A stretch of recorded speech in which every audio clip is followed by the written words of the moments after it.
Hello and welcome to another episode of TiPB Tidbits, where we examine those small yet memorable scenes of public television history. So, anybody remember Mercy Street? Anybody? If you don't remember, Mercy Street was a PBS drama series distributed by WCVE-TV Richmond, created by Lisa Q. Wolfinger and former ER scriptwriter David Zabel, and executive produced by Ridley Scott and David Zucker. Yep, that Ridley Scott. The show is loosely based off the diaries of American Civil War nurse Mary Finney, played here by Mary Elizabeth Winstead, and set in the Mansion House Army Hospital in Alexandria, Virginia. The first season of 6 episodes aired from January to February 2016, and the second season aired from January to March 2017. The first season's story arc focuses largely on different relationships between the staff of Mansion House Hospital.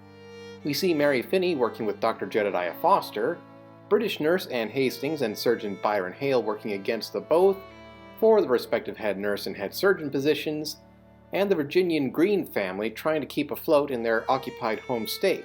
And that's not to mention the escaped slaves and free people of color scratching out a living on the streets of Alexandria, including the freeborn Samuel Diggs and hospital laundress Aurelia Johnson. The second season features old characters moving on, while new characters take time to shine, like Samuel's new love interest, Charlotte Jenkins, the eccentric new hospital commander, Major McBurney, and Dr. Foster's old flame, Lizette Beaufort. And remember last season's old character dynamics?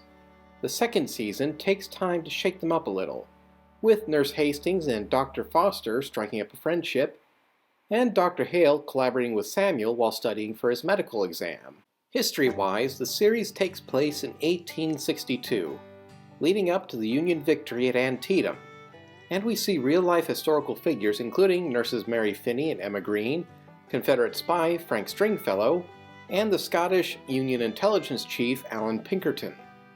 Of course, a few dramatic liberties were naturally taken with the story and characters. Frank Stringfellow did indeed pose as a dental assistant while performing spy work around Alexandria and Washington City, but there is no evidence he was ever involved in a plot to assassinate Abraham Lincoln. Although the Green family owned the Mansion House Hotel, there is no evidence Emma Green ever served as a nurse at the hotel hospital. Where the show fails on historical accuracy for the characters, it more than makes up for with the accuracy on historical medical practices. The production team consulted expert historians James McPherson and Dr. Stanley Burns to portray operations and medical practices as accurately as possible, even consulting the Burns archive of historical photographs for further inspiration. And filming for the series was done in Petersburg and Richmond, Virginia, with nearly 300 extras employed for each episode. Another place where the series shines is with a few of the themes, from race relations to the emotional tolls of PTSD, and drug addictions to the inhumanity of slavery. However, Mercy Street wasn't long for this world. After the Season 2 finale, Mercy Street was cancelled due to lack of funding and production complications. Still, with just 2 seasons, Mercy Street managed to authentically portray Civil War-era medical practices for a modern audience, and I highly recommend it for anybody wanting to learn more about life during the American Civil War.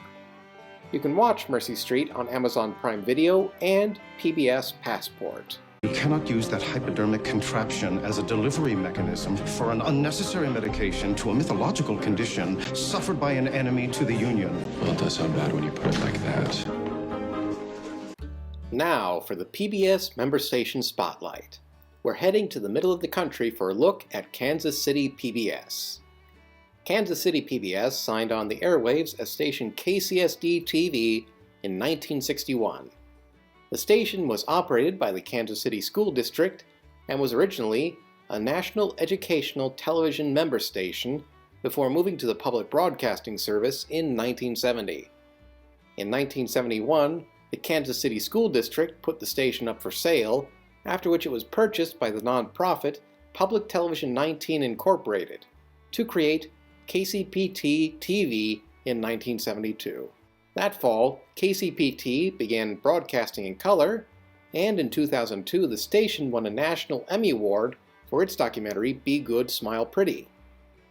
In 2008, KCPT began broadcasting in high definition, and in 2020, the station changed its name to Kansas City PBS. Programming for Kansas City PBS includes local programs such as Kansas City Week in Review, Rare Visions and Roadside Revelations, Ruckus, and The Local Show. Today, Kansas City PBS serves the whole of the Kansas City metro area, as well as the St. Joseph television market.